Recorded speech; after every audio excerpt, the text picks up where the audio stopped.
Everyone, સ્વાગત છે તમારું ચેનલમાં। આજે આપણે બનાવીશું મસાલા ભાખરી। મુસાફરીમાં લઈ જવા કે લાંબો સમય સુધી ખાવા માટે સારી રહે છે। જો તમને મારી રેસીપી ગમતી હોય અને હજુ સુધીમાં ચેનલને સબસ્ક્રાઈબ ન કરી હોય તો સબસ્ક્રાઈબ કરવાનું ના ભૂલતા। મસાલા ભાખરી બનાવવા માટે 1 વાટકી ઘઉંનો ઝીણો લોટ, રોટલી પરોઠા માટે વાપરીએ છીએ રેગ્યુલર લોટ લીધો છે। સાથે એ જ વાટકી ભરીને એટલે કે 1 વાટકી જેટલો ઘઉંનો કરકરો લોટ। કરકરો લોટ ઉમેરવાથી ભાખરી લાંબો સમય સુધી ક્રિસ્પી રહે છે, તો બંને લોટ જરૂરથી મિક્સ કરજો। મસાલામાં અડધી ચમચી હળદર પાવડર, સાથે 1 ચમચી ધાણા જીરું પાવડર, તીખાશ માટે 1.5 ચમચી જેટલું લાલ મરચું પાવડર ઉમેરશું। તો તીખાશ તમે તમારા ટેસ્ટ મુજબ ઓછી વધારે કરી શકો છો। તો અહીંયા મેં 1.5 ચમચી જેટલું ઉમેર્યું છે। સાથે 1/4 ચમચી જેટલી હિંગ, અડધી ચમચી અજમો ઉમેરશું। અજમાનો ટેસ્ટ બહુ સારો એવો આવે છે। સાથે 1 ચમચી આખું જીરું ઉમેરશું।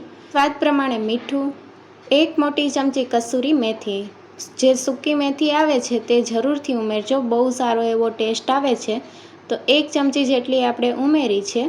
અને મોણ દેવા માટે 3 ચમચી તેલ ઉમેરશું। મોણ મુઠ્ઠી પડતું દેવાનું છે, તો આપણે જોઈ લેવાનું। તો આ રીતે પહેલાં મોણને લોટના દરેક કણમાં મિક્સ કરી લઈશું। પાણી અત્યારે નથી ઉમેરવાનું, મોણ સારી રીતે મિક્સ કરી લઈશું। તો આ રીતે લોટમાં આપણે મિક્સ કરી લેવાનું છે। તો તમે જોઈ શકો છો મુઠ્ઠી પડતું મોણ તૈયાર થઈ ગયું છે। આ રીતે બાઇન્ડિંગ આવે છે। આ રીતે મોણ મુઠ્ઠી પડતું તૈયાર કરી લેવાનું। હવે ભાખરીનો લોટ બાંધવા માટે 1 કપ જેટલું પાણી ગરમ કરી લીધું છે। પાણી હલકું ગરમ છે, હાથથી અડી શકાય એ રીતનું ગરમ કરી લીધું છે। તો ભાખરીનો લોટ બાંધતી વખતે ગરમ પાણીનો ઉપયોગ કરવાનો છે અને એકસાથે પાણી નથી ઉમેરવાનો। ભાખરીનો લોટ આપણે કઠણ રાખવાનો છે, તો થોડું થોડું પાણી ઉમેરીને કઠણ લોટ તૈયાર કરી લઈશું। લાસ્ટમાં હું તમને કહીશ કે ભાખરીનો લોટ બાંધવા માટે કેટલા પાણીની જરૂર પડી છે। તો ભાખરી માટેનો કઠણ લોટ તૈયાર થઈ ગયો છે અને આ રીતે લોટ તૈયાર કરવા માટે 1/4 કપ જેટલી પાણીની જરૂર પડી છે। તો 1 કપમાંથી 1/4 કપ જેટલું પાણી વધ્યું છે। તો હવે ભાખરીમાંથી આપણે મોટી સાઇઝના લુવા કરી લઈશું। જો તમારે નાની સાઇઝની ભાખરી કરવી હોય તો તમે નાના લુવા કરી શકો છો, પણ આપણે આ રીતે મોટી ભાખરી બનાવીશું અને પછી તેમાંથી નાની ભાખરીના કટ લગાવી દઈશું। તો આ રીતે 1 લુવો લઈ લીધો છે અને હવે આપણે ભાખરીને વણી લઈશું। તો બધી સાઈડથી સરખી એવી વણી લેવાની છે। ભાખરી થોડી થીક રાખવાની છે, બહુ વધારે પાતળી નથી કરવાની। તો આ રીતે ભાખરી વણી લીધી છે, તમે જોઈ શકો છો થિકનેસ। આ રીતે એક મોટી ભાખરી આપણે વણી લીધી છે અને હવે ઢાંકણાની મદદથી કે વાટકીના મદદથી રાઉન્ડ શેપ આપી દઈશું। તો આ રીતે 2 ભાખરીના કટ લગાવી દીધા છે અને એક્સ્ટ્રા લોટ આપણે બીજી ભાખરી વણીએ તેમાં ઉપયોગમાં લઈ લેવાનો। તો તમને નજીકથી બતાવું તો આ રીતની ભાખરી તૈયાર થઈ છે। આ રીતે આપણે બાકીની બધી ભાખરી તૈયાર કરી લેવાની છે।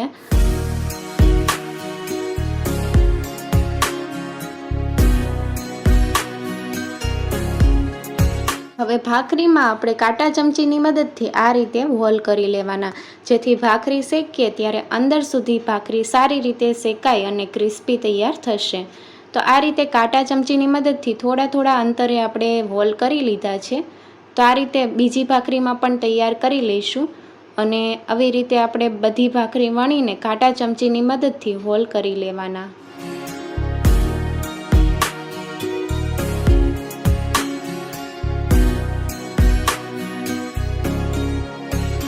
ભાખરીમાં કાંટા ચમચીની મદદથી હોલ કરી લીધા છે અને અત્યારે મેં 7 નંગ જેટલી ભાખરી તૈયાર કરી લીધી છે અને બધી ભાખરીમાં કાંટા ચમચીની મદદથી હોલ કરી લીધા છે। હજી લોટ પડ્યો છે તેમાંથી આપણે બાકીની ભાખરી તૈયાર કરી લઈશું અને આ ભાખરીને શેકવા માટે નોનસ્ટિક લોઢી લીધી છે। તો આ લોઢી મોટી છે એટલે એકસાથે 3 ભાખરી જેટલું આપણે એકસાથે શેકી લેવાનું। તો એક બાજુથી ડિઝાઇન સારી એવી આવી જાય એટલે ભાખરીને પલટાવીને બીજી સાઈડથી પણ સારી એવી ક્રિસ્પી કરી લઈશું।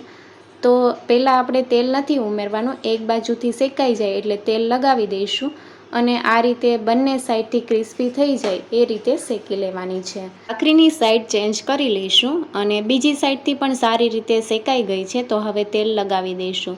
પહેલાં ભાખરીને એમનેમ શેકી લેવાની અને પછી આપણે તેલ લગાવવાનું। તો આ રીતે ભાખરી એક બાજુથી સારી રીતે શેકાઈ જાય પછી તેલમાં જ ભાખરીને સારી રીતે શેકી લેવાની। ભાખરીને તવીથાની મદદથી પ્રેસ કરીને બધી સાઈડથી સારી એવી શેકાય એ રીતે શેકવાની છે। કિનારીએથી પણ પ્રેસ કરીને સારી રીતે શેકવાની, જેથી બધી સાઈડથી કલર સારો આવે અને ભાખરી ક્રિસ્પી તૈયાર થશે. તો આ રીતે સાઈડ ચેન્જ કરતા જવાનું અને ક્રિસ્પી થાય ત્યાં સુધી થવા દઈશું.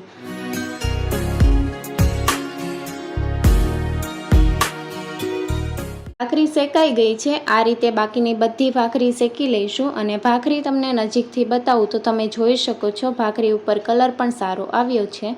ભાખરીને સર્વિંગ પ્લેટમાં સર્વ કરીશું. તમે લસણની ચટણી અથવા અથાણા સાથે સર્વ કરી શકો છો. આ ભાખરીને તમે મુસાફરીમાં પણ લઈ જઈ શકો છો. બહુ આપણે વધારે મસાલા નથી ઉમેર્યા, લાંબો સમય સુધી સારી રહે છે. અને જો રેસીપી ગમી હોય તો ચેનલને લાઇક, શેર અને સબસ્ક્રાઈબ કરો. Thank you for watching.